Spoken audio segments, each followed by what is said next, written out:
Guys, we're going to be doing a couple things today. We're going to be wiring in the daytime driving lights, which I'm actually probably going to try to wire in as a turn signal and a parking light, but we'll see.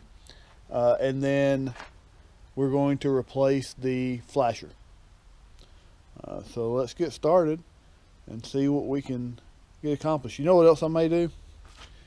I may take these lights back out and paint this clamp ring black like everything else. I'm looking at it, it looks a little bit, I don't know, I don't know. We'll see. One screw here, one screw here, and take that off and it will reveal a secondary cover. When you pull this off, go ahead and make sure your steering wheel's all the way up, and you'll have to kind of wedge it around your light switch here. I mean, it'll come, but I have to give it a little bit of force and it'll come right off. There's the secondary cover, more screws, one there, there, and there. Take those off, the metal plate comes right off.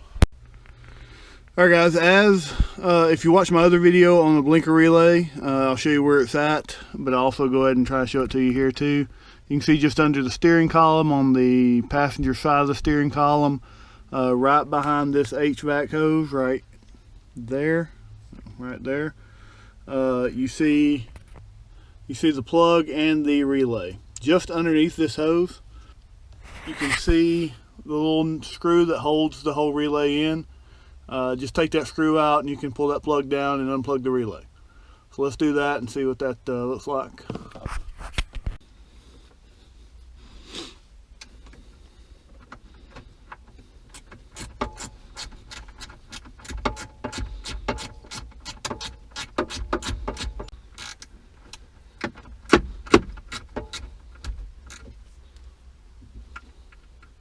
It is a very fine threaded machine screw though.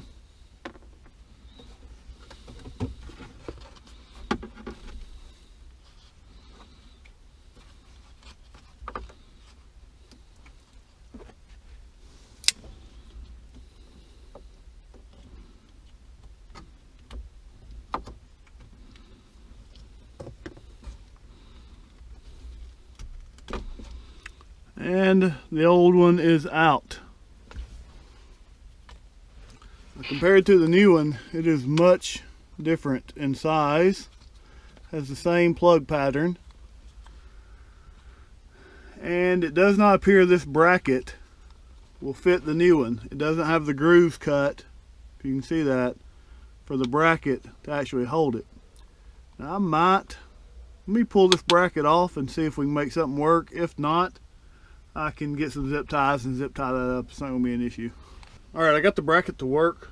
All I did was take a pair of pliers and bend these two little clips back to where that would just clip right in there. So I saw in a couple videos, let me get some light on that so you can see a little bit better. I just bent those two clips back so that would clip right in there. Now in a couple of videos I've seen on the internet, people have said just to zip tie it up, so that's what I was going to do. But it's really not hard to modify that to work. Let's plug it in and see if it works before we mount it. Alright, it's plugged in. Let's see if it works. Let me go get my keys. It's the moment of truth. Hey, I've got gas. What a surprise. Alright, let's see if it's actually working though. Look at that. Now let's check the front. Yes. Awesome. So for those that need the information, well, I guess I should check the other one, shouldn't I? Yes. So for those that need the information, before I button everything back up, that is an EP26. I got it from Amazon. It was $12 free shipping. It fixed this flasher, the stock. You can see that's the stock Chrysler flasher. It fixed that flasher.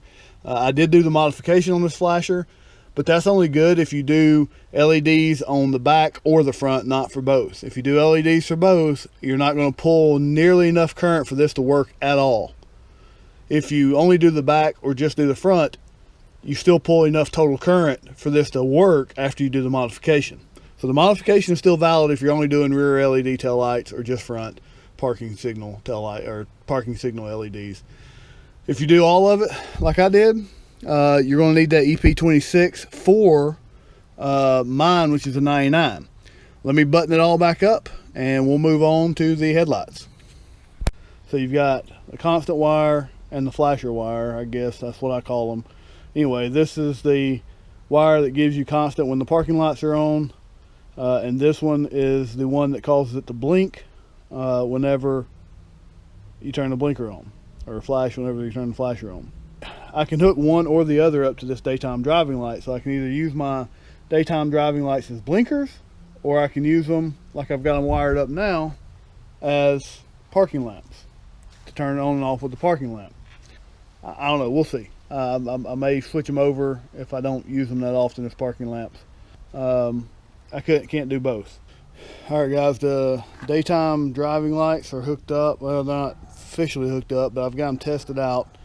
This is the wiring harness for the small light that was out on the fender, your regular parking lights and turn signal lights. This is for the small light on the outside, the marker light. I just took the hot wire and ran it to the daytime driving light, and now my parking lamps are on, and you can see the daytime driving lights work with my parking lamps, which is what I wanted because I wanted to be able to turn them off if needed. It's not a big deal.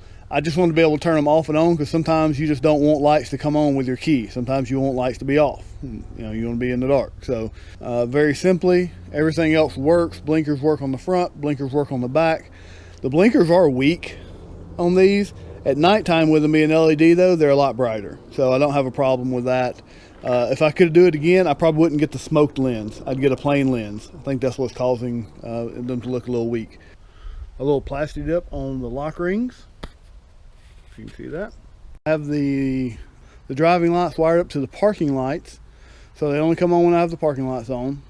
You could run a dedicated wire straight to the fuse box where you would have a circuit that comes on with the switch, but that makes them daytime running lamps. And something this bright, I really don't want as a daytime running lamp because I may want to be in darkness, but still have the switch on, and I wouldn't be able to do that. So this turns them on and off with the parking lamps. I think it's a better solution. It works great. You can see I painted the clamps. I painted the clamps black with some plastic dip, and that looks much better. Glad I took the time to do that. Turn these lights off so you can kind of see that better. You can kind of see it better. Looks real nice in my opinion. The lights are now aimed. So I painted them, painted the clamp rings. They look good. I'm glad I did that. But overall the lights are good, man. They flash properly. The EP26 work perfectly. They look good. They work good. They're aimed good. I got no complaints for $100. And we'll see if they're durable. I'll let y'all know. Thanks for watching, guys. If you liked the video, please hit the thumbs up button. It means a lot, a whole lot, for y'all to hit the thumbs up button. That's how different videos get to the top of watch lists and to the top of recommended lists. If you like the video, if you like the channel and you want to see more videos, please hit the subscribe button. We'll be putting a lot more videos of the Jeep on. I got a new drone, so I'm going to be hitting some drone footage up here and there. And I'm going to the lake all week this week, so this upcoming week. So there's going to be ample opportunity to put some cool videos up that y'all might like. If y'all have any questions, please let me know in the comments. Thanks, guys.